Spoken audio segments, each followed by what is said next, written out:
Welcome back. इस video में हम बात करेंगे एट मीडिया रूल के बारे में कि सैस के अंदर एट मीडिया रूल जिसके जरिए से हम मीडिया क्यूरीज लगाते हैं वो हम किस तरह से जो है वो यूज कर सकते हैं। तो उसके लिए मैं वीएस कोड में जाओ चला जाता हूँ।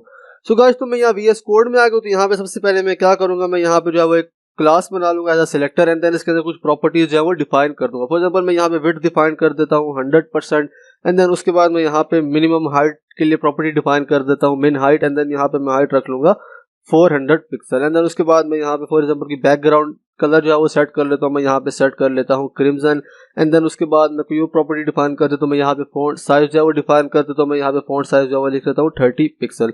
सो गाइस, यूजुअली जब हम सीएसएस के अंदर मीडिया क्यूज लगाते हैं तो वो हमारी जो क्लासेस होती हैं हम उनके एंड के ऊपर जाके जो है वो लगाते हैं। फॉर एग्जाम्पल हमने मीडिया क्यूज लगानी है इस कंटेनर के लिए, तो हम यहाँ पे सीएसएस की फाइल अगर हमारी है तो हम उसके बाहर आएंगे, यहाँ पे जो है वो हम लिखेंगे मीडिया स्क्रीन एंड उसके बाद यहाँ पे हमें जो ब्रेक पॉइंट्स लगाने हैं वो हम यहाँ पे जाके लिखेंगे और फिर इस कंटेनर को जो है वो सिलेक्ट करेंगे और फिर उसके ऊपर जो प्रॉपर्टीज है वो दोबारा से अप्लाई करेंगे जिस ब्रेक पॉइंट के लिए हमने अप्लाई करनी है।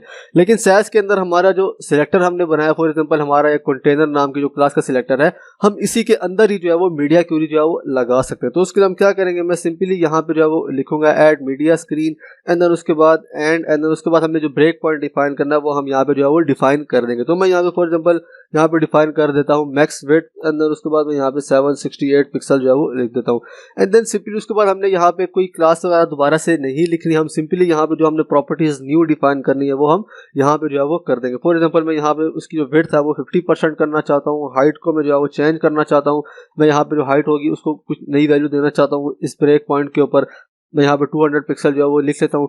सो इसको मैं सेव करूंगा, यहाँ से वॉच सैस करूंगा तो यहाँ पे आप देखेंगे कि इसने इस तरह से जो है वो जिस तरह से हम सीएसएस के अंदर मीडिया क्यूरी लिखते हैं अलग से, उसने इस तरह से जो है वो इसको जनरेट कर दिया। लेकिन सैस की फाइल के अंदर हमने जो कंटेनर नाम का सिलेक्टर था क्लास सिलेक्टर, हमने उसी के अंदर ही जो है वो मीडिया क्यूरी जो है वो लिख दी थी। तो हमारा काम जो है इससे आसान हो जाता है कि हमें उसी क्लास के अंदर ही मीडिया क्यूरी आराम से जो है वो लिख लेते हैं। फॉर एग्जांपल कि हमारे पास इसके अंदर जो है वो इसके चाइल्ड एलिमेंट्स है, फॉर एग्जांपल कि हमारा जो कंटेनर है उसके अंदर जो है वो कोई यूएल है, तो हम यहाँ पे सिंपली जो है वो इसके अंदर की प्रॉपर्टीज लगाना चाहते हैं list style none and then उसके लिए सिंपली हम जब मीडिया क्यूरी लगाएंगे तो हम यहाँ पे आ जाएंगे, हम सिंपली यहाँ पे सिर्फ यूएल ही जो है वो लिखेंगे। जिस तरह हमने ऊपर यूएल लिखा है हम यहाँ पे भी जो यूएल है वो लिखेंगे। तो यहाँ पे मैं इसका जो लिस्ट स्टाइल है वो चेंज करना चाहता हूँ, मैं यहाँ पे सर्कल देना चाहता हूँ।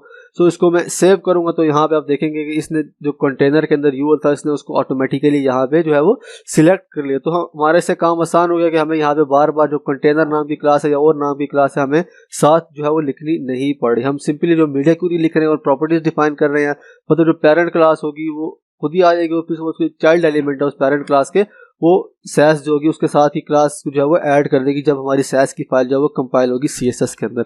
सो इस तरह से जो है हम ऐड मीडिया को जो है वो यूज कर सकते हैं। सो आई होप कि आपको समझ आ गया होगा। मिलते हैं नेक्स्ट वीडियो में।